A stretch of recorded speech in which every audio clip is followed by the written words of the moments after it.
City news కి స్వాగతం. తెనాలి పట్టణాభివృద్ధిలో ప్రజలు భాగస్వామ్యులు కావాలని మున్సిపల్ చైర్పర్సన్ తాడిపైన రాధిక తెలిపారు. వార్డు పర్యటనలో భాగంగా 35, 36, 37 వార్డుల్లో ఆమె పర్యటించారు. డ్రైన్లు, కల్వర్టులను ఆమె పరిశీలించారు. సైడ్ డ్రైన్లపై నిర్మించిన అక్రమ నిర్మాణాలను తొలగింపచేయాలని సూచించారు. ఈ సందర్భంగా ఆమె మాట్లాడుతూ వ్యాపారస్తులు రోడ్లను ఆక్రమించకుండా పురపాలక సంఘానికి సహకరించి వ్యాపారాలు చేసుకోవాలని తెలిపారు. అదేవిధంగా పట్టణాభివృద్ధికి ప్రతి ఒక్కరూ సహకరించాలని ఆమె సూచించారు. కార్యక్రమంలో పలువురు వైసీపీ నాయకులు, కార్యకర్తలు, పురపాలక సంఘ సిబ్బంది పాల్గొన్నారు.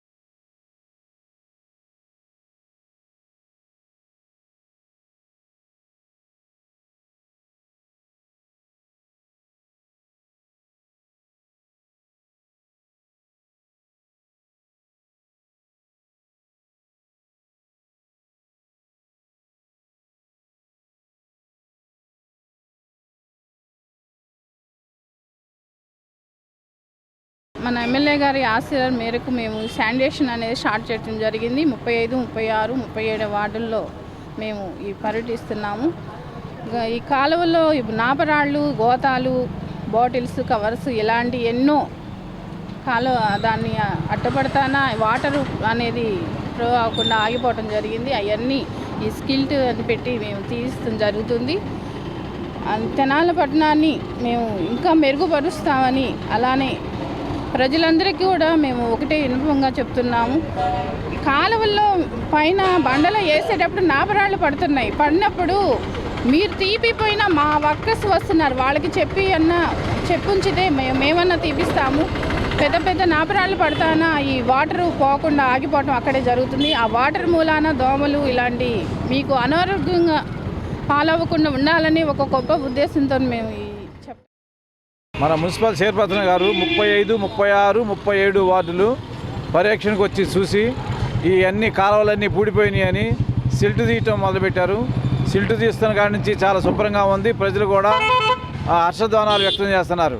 ఈ సిల్టు బాగా ఒక్కొక్క వాకిడి ముందల ఒక్కొక్క ట్రాక్టర్ వస్తుంది. సిల్టు లోగడ తీశారు కానీ ఎక్కడ తీయలేదు, ఏదో పైపైన తీసుకుంటూ వెళ్ళిపోయారు. ఇప్పుడు చైర్పర్సన్ గారు నిలబడి మొత్తం శుభ్రంగా తీస్తున్నారు. అందరూ కూడా ఈ రోడ్లోని ప్రజలందరూ చాలా బాగా చేస్తున్నారు, బాగా శుభ్రంగా ఉందని ప్రజలందరూ కూడా హర్షధ్వానాలు.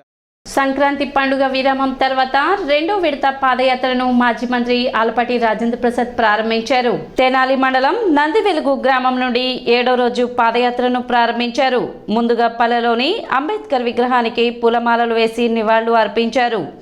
ఎరకల్పూడి గ్రామపల్లె నందివెలుగు గ్రామం మీదుగా జాషువా నగర్, కంచర్లపాలెం గ్రామం వరకు పాదయాత్ర చేసి కంచర్లపాలెం గ్రామంలో రాత్రికి బస చేశారు.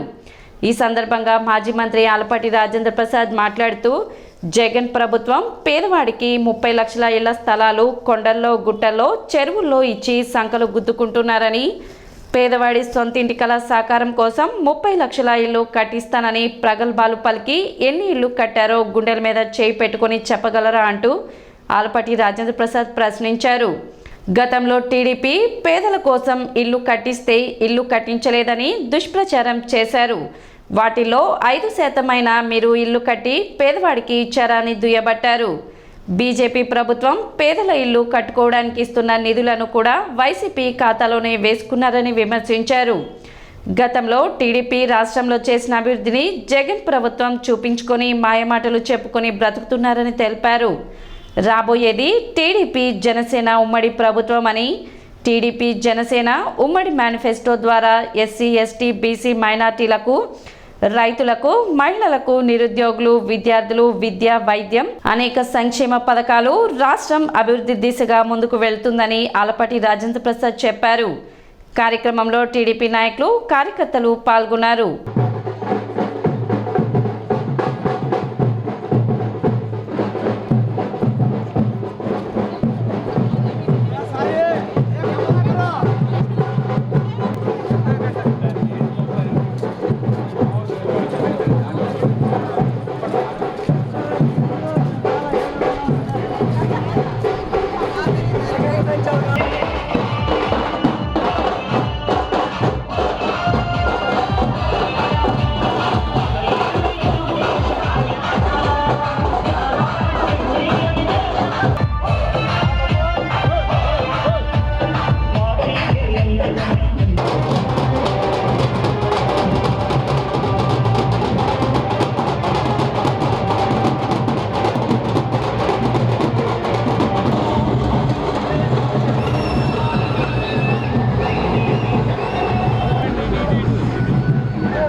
పేదవాడికి సొంత ఇంటి కళ సాకారం చేస్తానని చెప్పి 30 లక్షల పేదవాళ్ళకి ఇల్లు కట్టిస్తానని 30 లక్షల ఇళ్ల స్థలాలు పంపిణీ చేశానని కొండల్లో కోనల్లో చెరువుల్లో అడవుల్లో పేదవాడి ఇళ్ల స్థలాలను అడ్డం పెట్టుకొని దోపిడీ చేసినటువంటి దోచుకున్నటువంటి పేదవాడి యొక్క ఆస్తిని అడ్డం పెట్టుకొని దోచుకున్నటువంటి పాలన జగన్మోహన్ రెడ్డి గారి పాలన అని చెప్పి కనపడుతున్నటువంటి సత్యం. మరి ముఖ్యంగా తెనాలి ప్రాంతంలో 27,500 మందికి ఇళ్ల స్థలాలు ఇచ్చామని చెప్పారు. 27,500లో మీరు ఈ 5 సంవత్సరాలు ఎన్ని కట్టించారని చెప్పి నేను అడుగుతా ఉన్నా. మేము ఆ 5 సంవత్సరాల్లో రూరల్ ప్రాంతంలో దాదాపు 13,000 ఇళ్ళు ఇవ్వటం జరిగింది, కట్టియడం జరిగింది. ఆ రోజున ఎస్సీ ఎస్టీలకి 2.5 లక్షల రూపాయలు శాంక్షన్ చేస్తే, లేకపోతే ఇప్పుడు ఇళ్ల స్థలాలు ఇచ్చిన వాళ్ళకి ఎందుకు ఒక్క రూపాయి కూడా ఒక్క పైసా కూడా వాళ్ళకి మీ ప్రభుత్వం తరఫు నుంచి సహాయం అందలేదని చెప్పి నేను అడుగుతా ఉన్నా. లైటింగ్ మాత్రం రాత్రిపూట దూరం నుంచి చూస్తే బ్రహ్మాండంగా పట్టణాలు ఉన్నట్టుగా లైటింగ్ వేశారు. అక్కడ ఇల్లు లేదు, ఆకిలి లేదు, లైట్ మాత్రం వేశారు, స్ట్రీట్ లైటు. దేనికి వేశారో కూడా ఎవరికి తెలియనటువంటి పరిస్థితి. మీరు ఆ రకంగా ప్రజల్ని మోసం చేసుకుంటూ ఈ రోజున ప్రజల దగ్గరికి వచ్చి మళ్ళీ జగన్మోహన్ రెడ్డి కావాలి అని చెప్పి మీరు అడగాలి అంటే మీకు ఏమని అడుగుతారని చెప్పి నేను అడుగుతా ఉన్నా.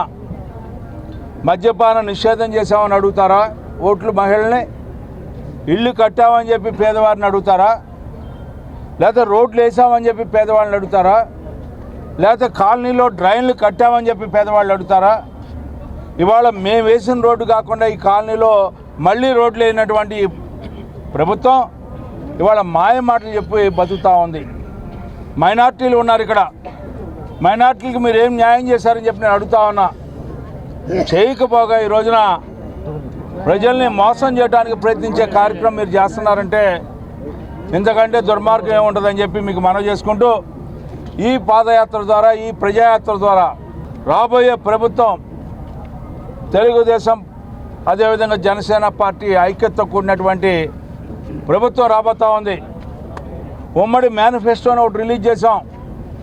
ఆ ఉమ్మడి మేనిఫెస్టోలో ఎవరైతే రైతు కానీ కౌలు రైతు కానీ 20,000 రూపాయలు సంవత్సరానికి ఇచ్చే రకంగా, అంతేకాకుండా ఎంతమంది పిల్లలు ఆ కుటుంబంలో బడికి వెళ్ళి చదువుకుంటారో ప్రతి ఒక్కరికి కూడా 15,000 రూపాయలు, ఎవరైతే కుటుంబంలో 18 ఏళ్ళు నిండిన మహిళ ఉందో వాళ్ళకి నెలకి 1,500 రూపాయలు చొప్పున సంవత్సరానికి 18,000 రూపాయలు, ఏ కుటుంబం అయితే పేదరికంలో ఉందో ఆ కుటుంబానికి 3 గ్యాస్ సిలిండర్లు ఉచితంగా ఇస్తాం. ప్రతి మహిళ కూడా ఉచితంగా బస్ సౌకర్యం కల్పిస్తాం. ఎవరైతే చదువుకున్న యువకులు ఉన్నారో ఉద్యోగం రాకుండా వాళ్ళకి నిరుద్యోగ వృత్తి కింద 3,000 రూపాయలు నెలకి, సంవత్సరానికి 36,000 రూపాయలు ఉద్యోగం వచ్చేంత వరకు కూడా రాబోయే ప్రభుత్వం ఇవ్వబోతుందని చెప్పి అంగన్వాడీలు చేపట్టిన నిరసనలు 38వ రోజు కొనసాగాయి. విఎస్ఆర్ ఎన్వీఆర్ కాలేజ్ ఎదురుగా ఏర్పాటు చేసిన దీక్షా శిబిరంలో ఆయాలు, టీచర్లు, సిఐటియు నాయకులు నిరసన వ్యక్తం చేశారు. అంగన్వాడీల న్యాయమైన కోర్కెలను, జగన్ పాదయాత్రలో ఇచ్చిన హామీలను నెరవేర్చాలని డిమాండ్ చేశారు. ప్రభుత్వం ఇప్పటికైనా తమ సమస్యలపై స్పందించాలని కోరారు. సార్, మీకు 2 చేతులు జోడించి నమస్కరించి అడుగుతున్నాము. మేము ఊరికి రాలేదు సార్. మేము కనీస వేతనాల కోసం ఇంతగా పోరాటం చేసినా కానీ మా సమ్మ అనేది మీ దగ్గరికి రాకుండా ఎలా ఉందనేది కూడా మాకు అర్థం కావట్లేదు సార్. మేము బ్రతుకు చాలా చిన్నది సార్. మీకు బ్రతికే దాని గురించి కూడా ఎమ్మెల్యేస్ కానీ ఎంపీస్ కానీ సార్ మీ శాలరీస్ చాలా ఎక్కువ. మేము 7,000 లేదా 11,500తో నెల మొత్తం మేము ఎలా గడుపుతున్నాం అనేది సార్. మీరు ఒక్కరోజు కాదు, 1 అవర్లో మీరు ఖర్చు పెట్టే ఖర్చు అది మా కోసం. దయించి ప్లీజ్ సార్ ఒక్కసారి మా గురించి ఆలోచించి మా వేతనాలు పెంచి మాకు ఇలాంటి పరిస్థితి నుంచి బయట తీసుకోనండి. అన్ని ఫెస్టివల్స్ అన్నీ ఇక్కడే అయిపోయాయి సార్. గర్భవతులు ఉన్నారు, బాలింతలు ఉన్నారు. ప్రతి ఒక్కళ్ళ గురించి మీరు ఆలోచించకుండా ఇలా చేయటం, మమ్మల్ని ఇలా రోడ్డు మీద తీసుకురావడం మీకు ఏమాత్రం కూడా కనుక. ఈ రోజుకి మా నిరవధిక సమ్మె ప్రారంభించి 38 రోజులు అవుతుంది. అయినా కానీ ప్రభుత్వం నుండి ఎటువంటి చలనం లేదు. బొత్స గారు చెప్తూ మేము సానుకూలంగానే ఉన్నాము, అంగన్వాడీ వాళ్ళకి మేము జూలై నుంచి పెంచుతాము, మీరు ఇప్పుడు ప్రస్తుతం విధుల్లోకి చేరండి అంటున్నారు.